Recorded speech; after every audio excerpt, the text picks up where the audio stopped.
Welcome back, students. The story of Village Palambur, Part 2. In the last session, we were going through Village Palambur. We have seen the different activities in the village and understood that farming is the main activity. Then, we learned that there are 4 factors of production: land, labor, physical capital, and human capital. Also, we have seen that since land is fixed, people in Palambur use many methods to grow more crop from the same piece of land. Then we discussed about multiple cropping. What is that? To grow more than one crop from a piece of land during the year is known as multiple cropping. Now we are going to see how land is distributed among farmers in Palambur. Out of the 450 families in the village, about 1/3 families don't have land for cultivation. Among the remaining people who are landowners, 240 families cultivate small plots of land, that is less than 2 hectares in size. Cultivation of such plots doesn't bring adequate income to the farmer's family. In Palambur, 60 families of medium and large farmers cultivate more than 2 hectares of land. A few of the large farmers have land extending over 10 hectares or more. See here, 36% of cultivated land is with 80% of small farmers, while 20% of medium and large farmers own 64% of cultivated land. So this is how land, the first factor of production, is distributed. Now we will see labor, the next factor of production. Small farmers along with their families cultivate their own land. Medium and large farmers hire farm laborers or the landless farmers to work on their fields. But these workers or farm laborers do not have a right over the crops grown on the land. Instead, they are paid wages by the landowner in cash or kind. What is kind? That is, the workers will be paid with the crop they produced instead of cash. Their wages also vary from region to region, crop to crop, one farm activity to another, that is sowing, harvesting, etc. Like wages, duration for which they are employed also varies.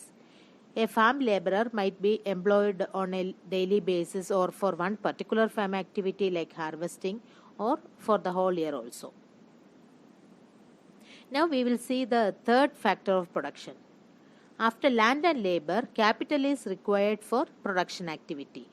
Modern farming methods require a great deal of capital so that the farmer needs more money than before.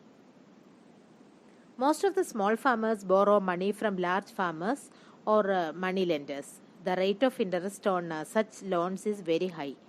But medium and large farmers have their savings from farming. Thus, they can arrange for the capital needed.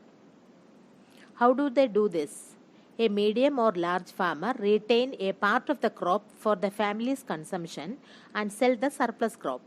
If they have more surplus, they can have more money to save.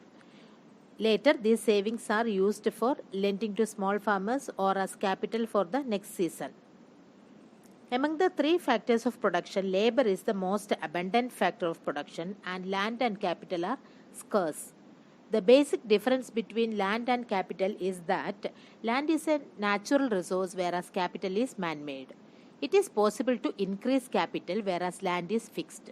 Therefore, we should take good care of land and other natural resources used in farming. Now we will see the non-farming activities in Palambur.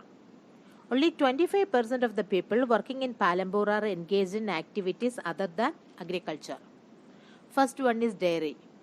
It is a common activity in Palambur other than farming. People feed their buffaloes on various kinds of grass and the jowar and bajra that grows during the rainy season. The milk is sold in Raiganj. 2 traders from Shapur town have set up collection cum chilling centers at Raiganj, from where the milk is transported to faraway towns and cities. Second non-farming activity we are going to discuss here is small-scale manufacturing.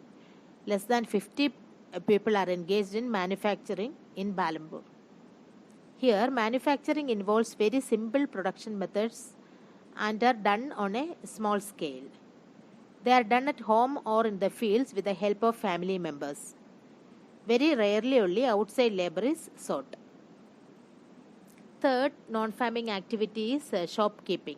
Shopkeepers buy goods from wholesale markets in the cities and sell them in the village. You can see small general stores here in Palambur selling different items like rice, wheat, sugar, tea, biscuits, toothpaste, notebooks, pen, etc.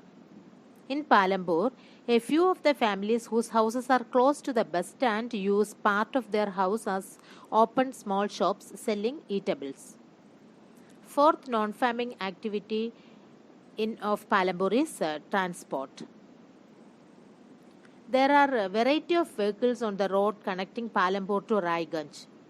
Rickshawalas, tongawalas, jeep, tractor, truck drivers and people driving the traditional bullock cart and bogie are people in the transport services. They ferry people and goods from one place to another and in return get paid for it. The number of people involved in transport has grown over the last several years. Okay, let us have a quick recap of what all we have learned. Farming is the main production activity in the village. Over the years, there have been many important changes in the way farming is practiced. These have allowed the farmers to produce more crops from the same amount of land. This is an important achievement since land is fixed and scarce. But in raising production, a great deal of pressure has been put on land and other natural resources. The new ways of farming need less land but much more capital. The medium and large farmers are able to use their own savings from production to arrange for capital during the next season. On the other hand, the small farmers, who constitute about 80% of the total farmers in India, find it difficult to obtain capital. Because of the small size of their plots, their production is not enough. The lack of surplus means that they are unable to obtain capital from their own savings and have to borrow. Besides the debt, many of the small farmers have to do additional work as farm laborers to feed themselves and their families. Labor being the most abundant factor of production, it would be ideal if new ways of farming used much more labor. Unfortunately, such a thing has not happened. The use of labor on farms is limited. The labor looking for opportunities is thus migrating to neighboring villages, towns, and cities. Some labor has entered the non-farm sector in the village. At present, the non-farm sector in the village is not very large. Out of every 100 workers in the rural areas in India, only 24 are engaged in non-farm activities. Though there is a variety of non-farm activities in the villages, the number of people employed in each is quite small. In the future, one would like to see more non-farm production activities in the village. Unlike farming, non-farm activities require little land. People with some amount of capital can set up non-farm activities. It is important that loan be available at low rate of interest so that even people without savings can start some non-farm activity. Another thing which is essential for expansion of non-farm activities is to have markets where the goods and services produced can be sold. In Palambur, we saw the neighboring villages, towns and cities provide the markets for milk, jaggery, wheat, etc. As more villages get connected to towns and cities through good roads, transport and telephone, it is possible that the opportunities for non-farm activities in the village would increase in the coming years. With this, we have come to the end of the chapter, the story of village Palambur. Thank you.